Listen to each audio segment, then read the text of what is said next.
আসসালামু আলাইকুম রহমতুল্লাহ। Construction details থেকে নতুন একটি ভিডিওতে আপনাদের সবাইকে স্বাগতম।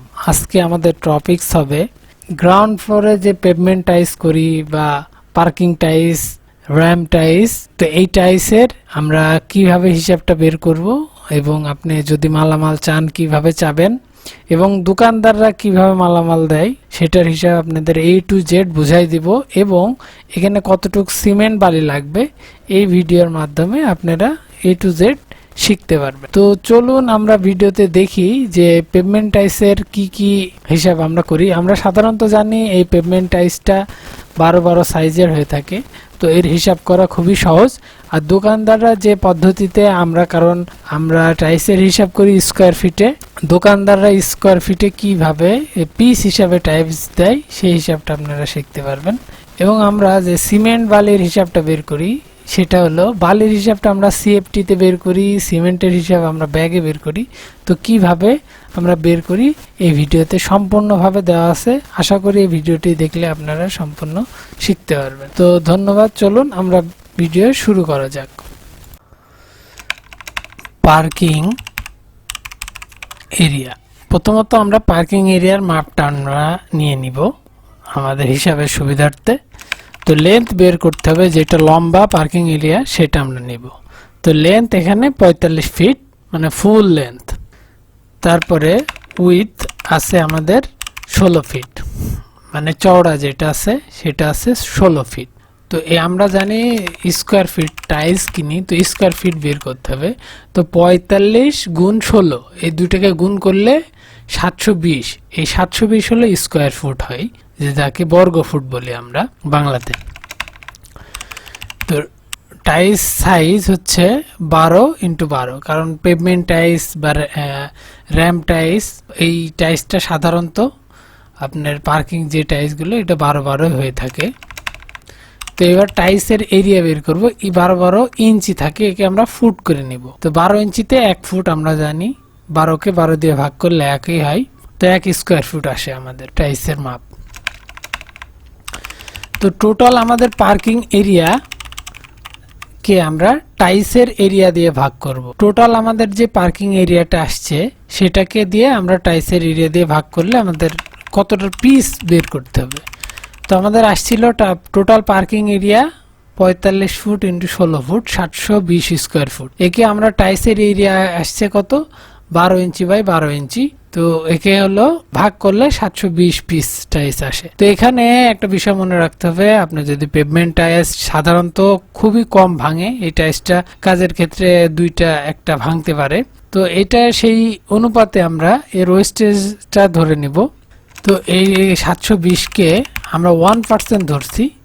তো 720 পিসের 1%, তাহলে আসে কয়টা 8 পিস টাইস। আপনি 10 পিস নিয়ে নিলেন, তো টোটাল 730 পিস উইথ ওয়েস্টেজ সহকারে ধরে নিলেন আপনার 730 পিস টাইস লাগবে।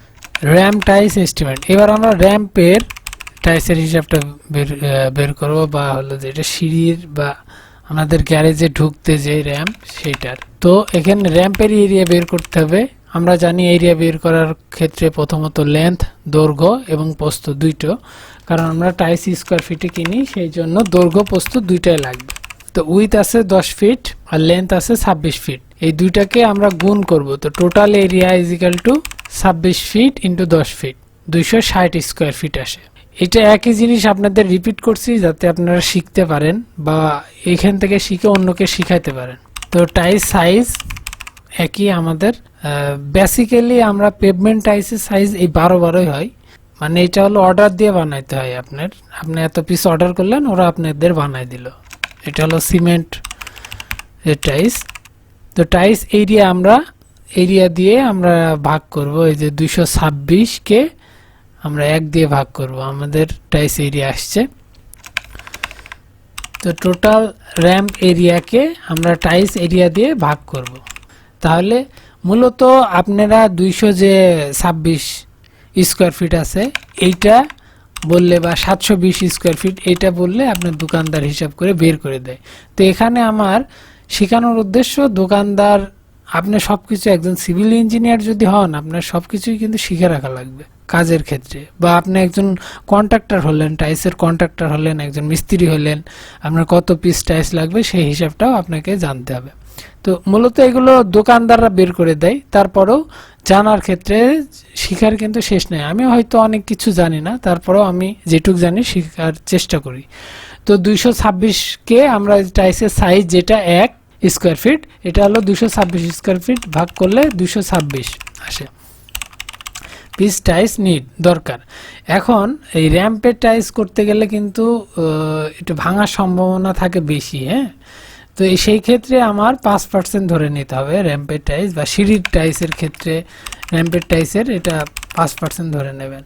তাহলে 226 পিসের 5% হলো 13 piece tiles. Total tiles 273 piece with wastage সহকারে 273 পিস টাইলস আমার লাগবে। এইভাবে আপনারা হিসাবটা দিবেন ওয়েস্টেজ ধরে, কারণ কম পড়লে সমস্যা। তো এবার আমরা সিমেন্ট বালি কতটুকু লাগে এই র্যাম্পের টাইলস এবং পার্কিং টাইলসে সেই হিসাবটা দেখব। টাইলস এরিয়া আমরা এর আগে যেটা র্যাম্পের ছিল 260 স্কোয়ার ফুট এবং পার্কিংয়ের ছিল 720, তো টোটাল যোগ করলে 980 স্কোয়ার ফুট আসে। তো আমরা এখানে থিকনেস ধরবো 2 ইঞ্চি, এখানে 2.5 ইঞ্চি হয়ে যেতে পারে, এখানে ঢালুর উপর বিবেচনা করে। তো ইঞ্চিকে আমরা ফিটে কনভার্ট করলে 0.16 ফুট আসে। অনেকে ফুটে কনভার্ট এই বিষয়টা সমস্যা হয়, তো আমার ভিডিও আছে দেখে নিতে পারেন। তো টোটাল এরিয়া আসতেছে আমাদের 980 ইন্টু এই যে 0.16 ফুট, একে গুণ করলে আসে 157 সিএফটি, 157 সিএফটি আসে। আমরা স্কোয়ার ফুট থেকে সিএফটিতে নিলাম হিসাবের সুবিধার্থে, মানে সিমেন্ট বালির হিসাব করার জন্য। ড্রাই ভলিউম আসে 157 ইন্টু 1.5, আমরা এখানে 1.5 কেউ 1.3 দিতে পারেন, সমস্যা নাই, এখানে 1.5 দিছি, কারণ কাজের ক্ষেত্রে আমাদের সিমেন্ট বেশি লাগে। 236 আসে। তো আমাদের ওয়ার্ক রেশিও আমরা 1:4 করব। পার্কিং এরিয়াটা আমাদের মজবুত হওয়া লাগবে, কারণ এখানে গাড়ি থাকবে, অনেক ভারী ভারী জিনিস এখানে ব্যবহার করা হবে। সিমেন্ট বের করার ক্ষেত্রে 236কে 5 দিয়ে আমরা ভাগ করলে 47.2 সিএফটি আসে। তো এখানে আমরা ব্যাগে বের করব 0.8, তো 38 ব্যাগ। তেমনভাবে বালিটাও আমরা সিএফটিতে বের করে নেব।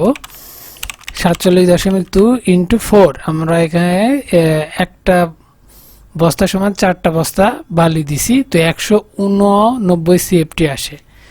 তো এই ছিল ভিডিও। যদি ভালো লাগে অবশ্যই লাইক, কমেন্ট, শেয়ার করবেন এবং চ্যানেলকে সাবস্ক্রাইব করবেন।